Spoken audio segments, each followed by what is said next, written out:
feel the swell and the sway of water, I'd see your father. 71 years ago, Eva Hart survived the sinking of the Titanic, but her father died in the disaster. Today, at a séance, she waits for a message from him. And your father is just as talkative as ever. I feel that your father is so very, very close, and your mother also is looking very quietly. She's holding you close, and now she's taking you to put you to bed. I'd see your father. More than 1,500 people died that night in April 1912. Titanic was the biggest ship in the world. She'd been on her maiden voyage. For those who survived, such as Miss Hart and Ruth Blanchard and Edwina Mackenzie, life was never quite the same again. For years, Eva Hart's sleep was racked by nightmares. I was going down and down in this lifeboat and waiting for my father to come, and never any sensation of being drowned. Just a nightmare of the whole terrible proceeding. You wouldn't like to hear the screams of women, would you? Or men, and jumping into the water and screaming, and there was no way to save them. People were screaming and screaming, and then all was silent. The silence was terrible. Yet the tragedy that scarred and killed so many could have been avoided. No one knows exactly how many people died that night. Some say 1,503, others 1,522. Millionaires and their retinues, young men with their eyes set on opportunity, needy immigrants seeking a new world. The disaster shocked society because they'd said Titanic was unsinkable. The owners, the Anglo-American White Star Line, were to declare even 2 months after the great liner had sunk, the ship was looked upon as practically unsinkable. She was looked upon as being a lifeboat in herself. On the anniversary of the sinking, the survivors gathered in Philadelphia. Eva Hart came 3,000 miles from Chadwell Heath near London. The convention is open to members only. It's a convention of the Titanic Historical Society, a group of enthusiasts for whom Titanic holds a recurring fascination. Telephone calls from people who wish to join the society. And if I could have your We want to make sure you have your card back. Here's the program. It fascinates me. It's very dramatic, very romantic, very melodramatic. And aside from the fact that it's a great tragedy, many people died, there is still something that draws you to it. I think that this whole thing about all these people being on this one ship, and I think we tend to project ourselves onto the ship. We want to be John Jacob Astor, and we want to be Ben Guggenheim. So we're getting into those boats, literally getting into the boats, you know. If you're lucky. If you're lucky, right. Edwina Mackenzie, who's 98, traveled from California to attend the convention. Hi, everybody. Well, hi, here, Edwina. I've been obsessed with it since I was a child, and I feel very personally about it, almost religious. It's a spiritual thing for me. Ladies and gentlemen, look up here. This is going to be it, and then I'm going to have to ask them to join. 5 survivors are there. George Thomas traveled from Michigan.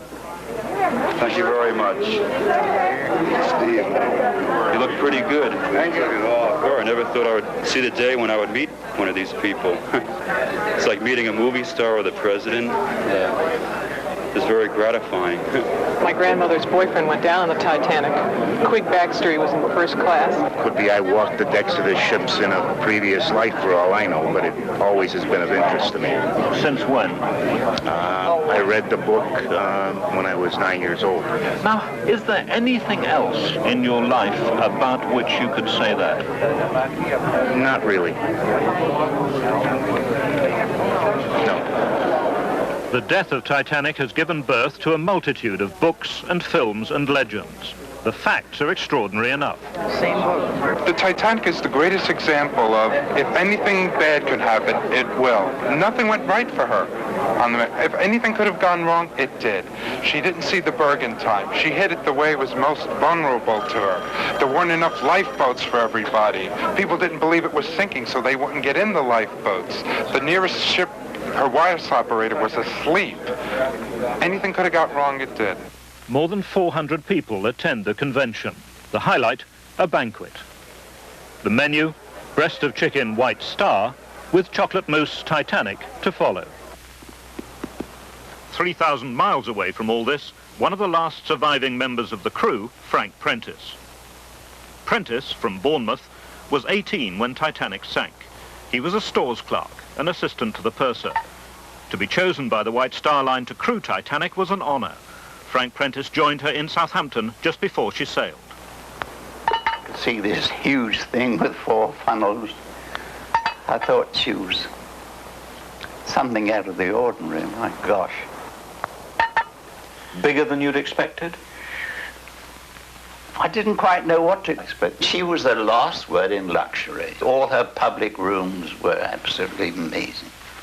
All the woodwork was beautifully carved, and she had everything. Everything that you could think of. She was a beautiful ship.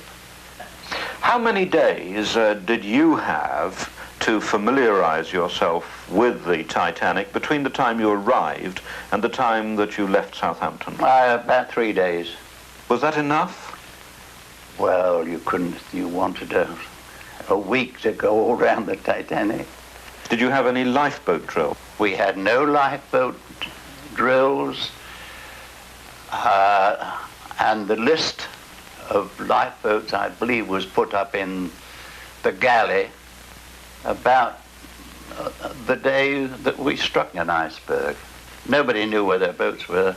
Lifeboats were things that they weren't necessary. You see, we were on a ship that was unsinkable. The Titanic was born here at Howland and Woolf shipyard in Belfast, Northern Ireland. She was one of a pair of sister ships being built simultaneously, the Titanic and the Olympic.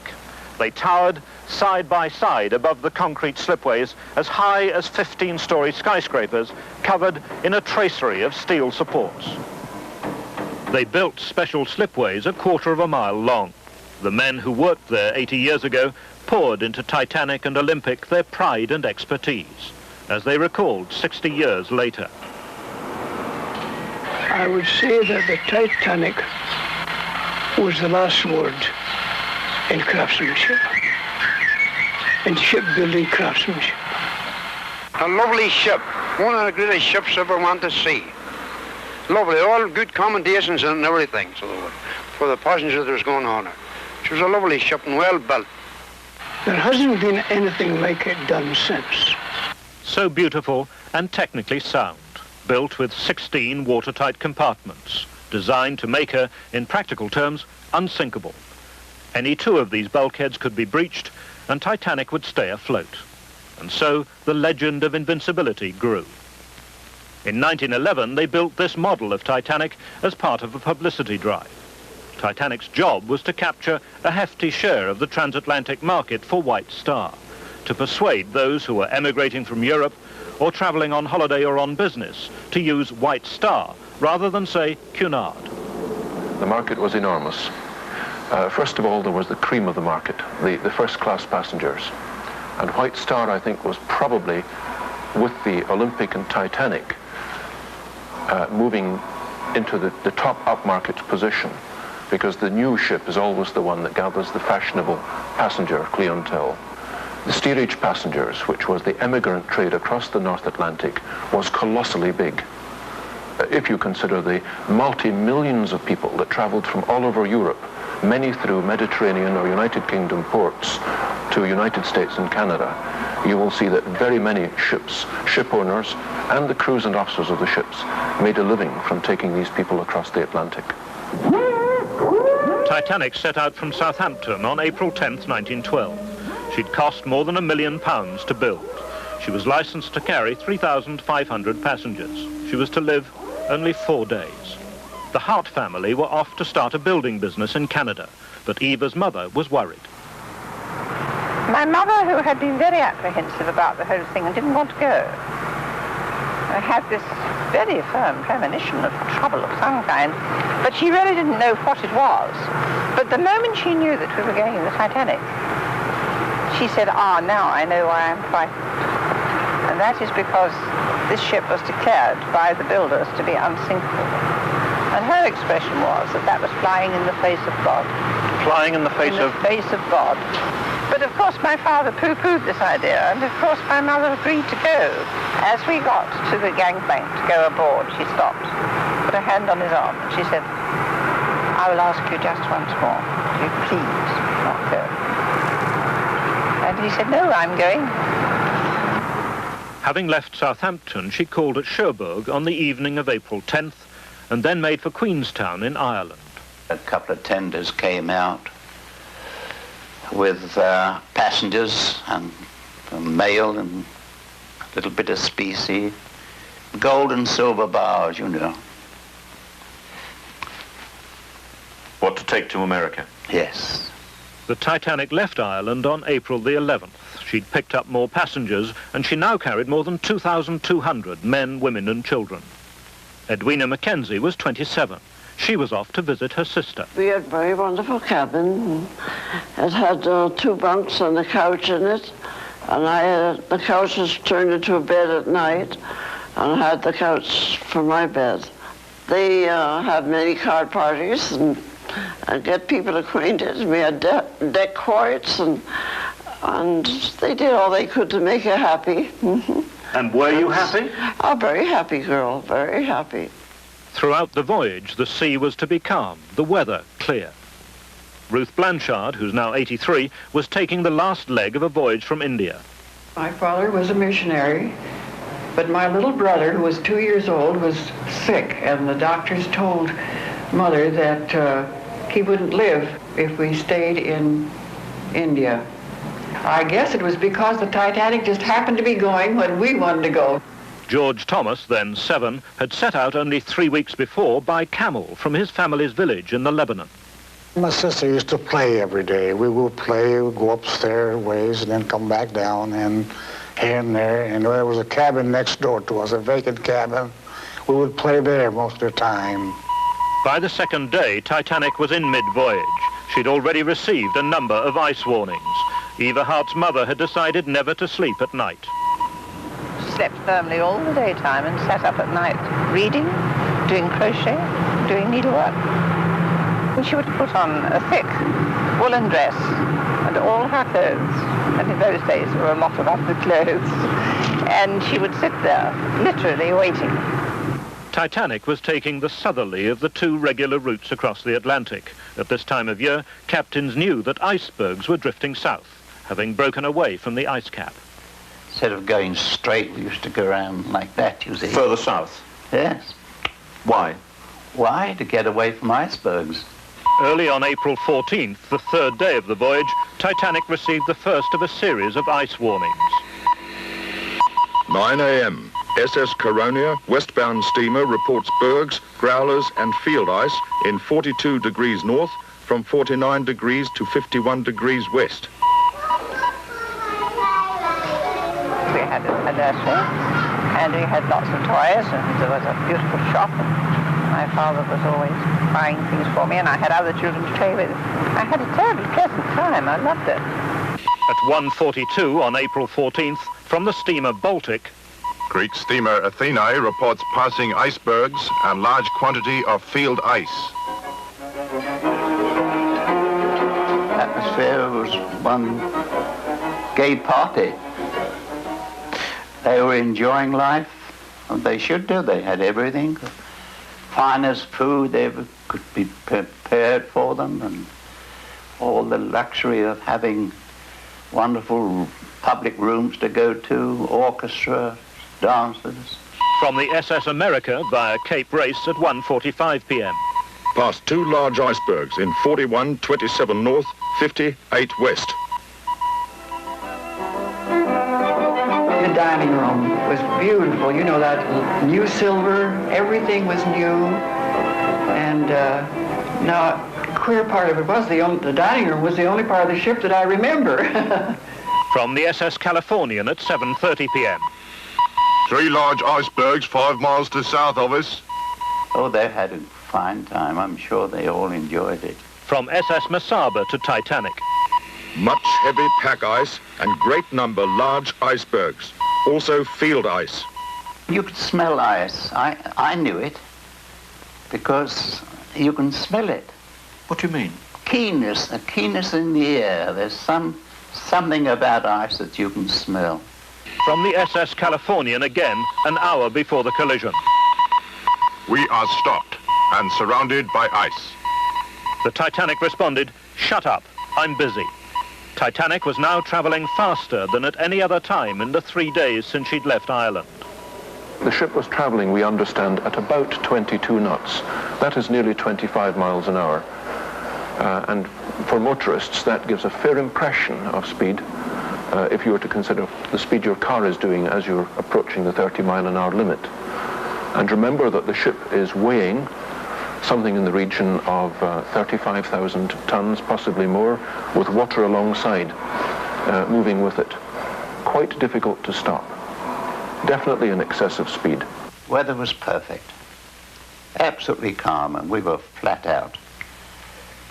We were out to break a record. Being a maiden voyage, they may well have been trying to get a convenient docking time in New York to suit the passengers and to get maximum publicity. I was talking to a pal of mine. He was sitting on my bunk. All of a sudden, she came to a halt. There was no fuss. It was like putting your brakes on a car, and you gradually came to a halt. And I went for it on the promenade deck, and I looked down. I couldn't see any damage at all above the waterline. But what I did see was ice in the well deck, the forward well deck. And I thought, hello, we've hit an iceberg. She said she didn't know what it was, but she knew it was this terrible something that had been hanging over her for weeks. What it was, precisely, she neither knew nor cared. It was it. I saw the purser, and I said, "Mr. McElroy, if I can do any good, you let me know. If the best thing you can do is get back into bed, you catch your death of cold." My father picked me up out of bed, wrapped a blanket around me, carried me, and put me down with my mother by a lifeboat, and he said, "Now don't move from here. Whatever anyone says, don't move." The drop from the boat deck to the water was about between 70 and 80 feet. And you could hardly see the water, and people didn't want to go. They got in their minds she was unsinkable. The officers didn't know whether it will sink or not, whether it could still float. So he said, all we can do is go in the cabin and pray. By then, the captain had ordered out lifeboats and women and children. Lower the lifeboats and stand by. That was the order. Stand by. He put me in the lifeboat, and he put my mother in, and he said to me, "Now you look after your mother." And I looked up as this boat went down the side. It's a terribly long way down to that dark sea. I remember looking up and seeing him leaning over, saying, "Be good, look after Mummy." And that was the last I saw of him. He made no attempt to get in the boat. It was so sad to have to take the wives away from their husbands and leave the husbands up on deck. And I knew that she was sinking then. And I knew what chances we were just waiting for death. At 2:20 a.m. on April 15th, Titanic sank. News of the disaster filtered through by the newfangled radio to the outside world, to America, where at first the reports comforted. Then, the enormity of the tragedy began to emerge. In England, in Titanic's home port, Southampton, whole streets went into mourning. They held 2 inquiries into why it had happened. The first was in America, the second in London. They said Titanic had been going too fast and that she'd ignored ice warnings, that the crew had been unfamiliar with each other and there'd been no lifeboat drill for passengers or crew, and that the watertight compartments that had made the unsinkable ship unsinkable had failed.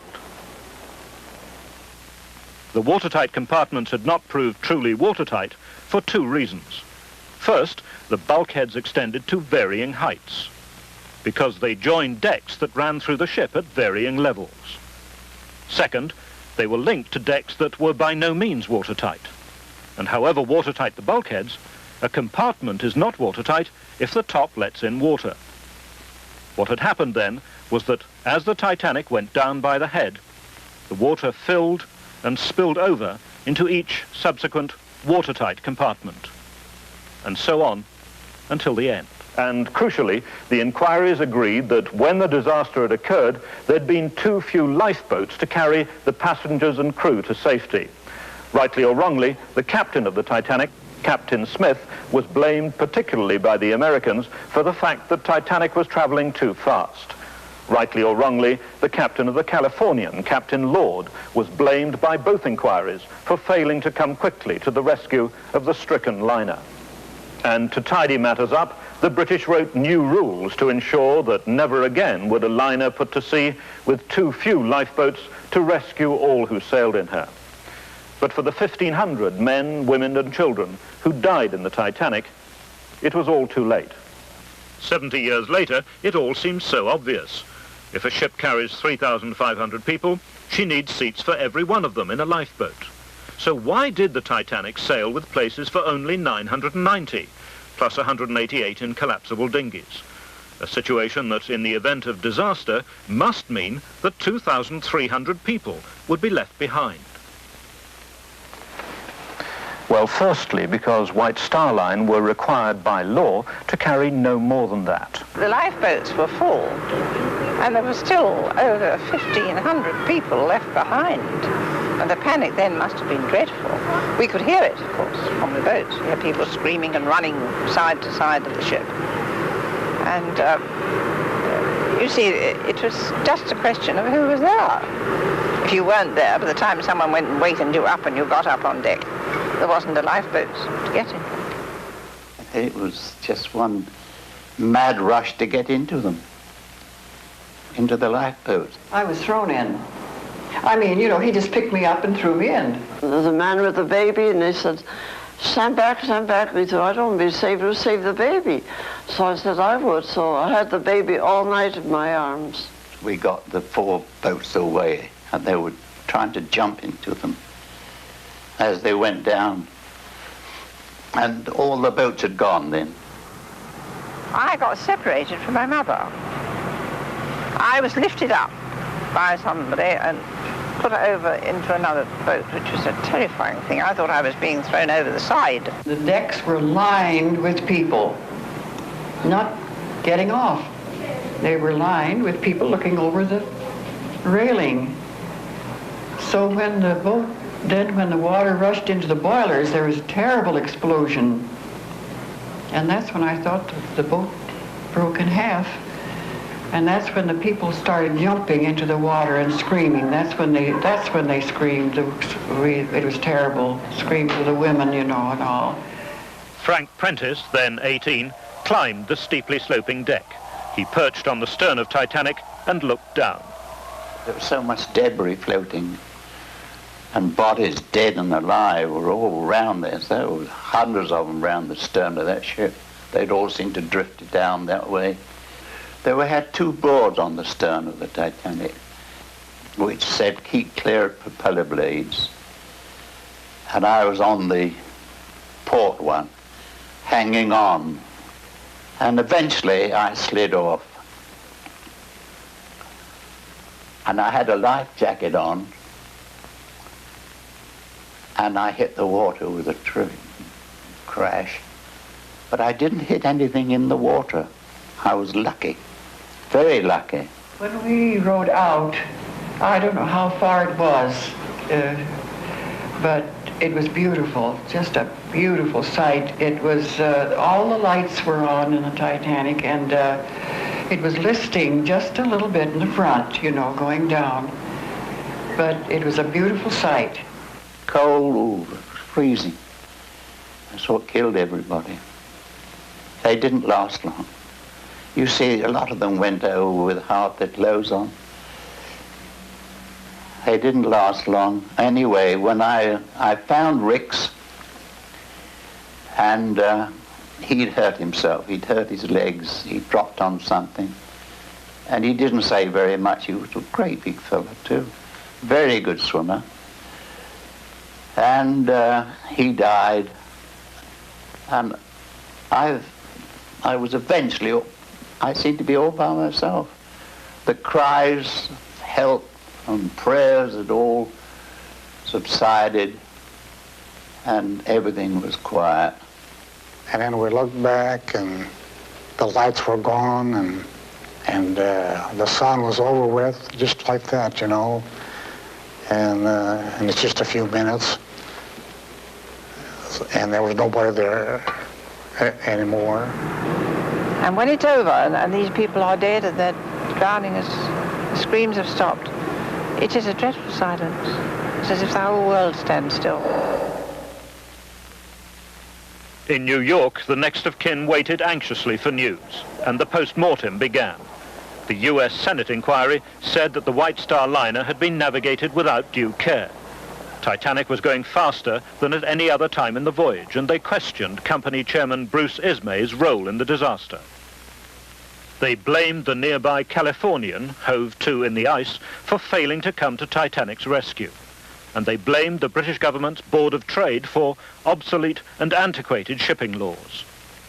The British inquiry was held here in the London Scottish Hall, around the corner from Buckingham Palace. In many ways, it was a whitewash, a cover-up. Despite the death of 1,500 people on June 5th, 1912, in evidence to the British inquiry, Harold Sanderson, director of the White Star Line, declared, I still do not feel that it would be a wise or necessary provision to provide boats for everybody on board ship. To understand this extraordinary statement, made even after the worst disaster in maritime history, it's necessary to understand what had been White Star's attitude to lifeboats. Lifeboats, according to Ismay and Sanderson, had been necessary only if the Titanic had broken down. Then they'd have been needed to ferry passengers from an unsinkable Titanic to the rescuing vessels that would have hurried to her aid. Besides, the Titanic had complied with the law, and that was that. Yet, to do merely what the law requires isn't always enough. We know now that the unsinkable could sink. And what if there'd been a fire and it had swept through the ship? Where would the passengers have found refuge then, without enough lifeboats to flee in? That winter, the Olympic, the Titanic sister ship, slipped quietly back into Harland & Wolff shipyard here in Belfast for a refit. New as she was, on the orders of the owners, there were alterations that simply had to be made. They extended the watertight bulkheads so that they met the underside of a watertight deck. If that had happened in the Titanic, she would have survived much longer, possibly have totally survived. They extended the double bottom of the vessel so that it formed a double skin as far as the waterline. It would undoubtedly have helped her to stay afloat longer. And they increased the number of lifeboats by 4 times to 68. Everybody who was alive after the impact with the iceberg would have been saved.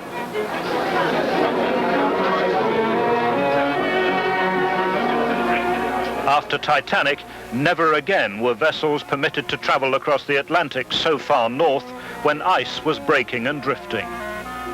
After Titanic, regular lifeboat drills became compulsory. After Titanic, there was a place for everyone, passengers and crew, in the lifeboats. After Titanic, Bruce Ismay retired from the chairmanship of White Star and from public life.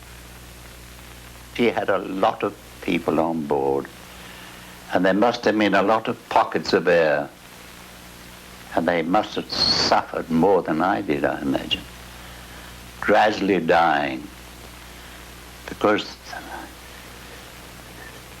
there were bulkheads all over their place, and people, some of them didn't leave their cabins even, and they must have died in their cabins, and they must have had a lingering death. It was almost like murder, wasn't it? They had no lifeboats to look after them. Board of Trade were equally to blame for allowing a ship of that description to leave port with 16 lifeboats, which could only save the crew. She was so unsinkable that it wasn't true. On the anniversary of the death of Titanic, the Titanic Historical Society held a memorial service. They sing again the hymn played as the ship went down.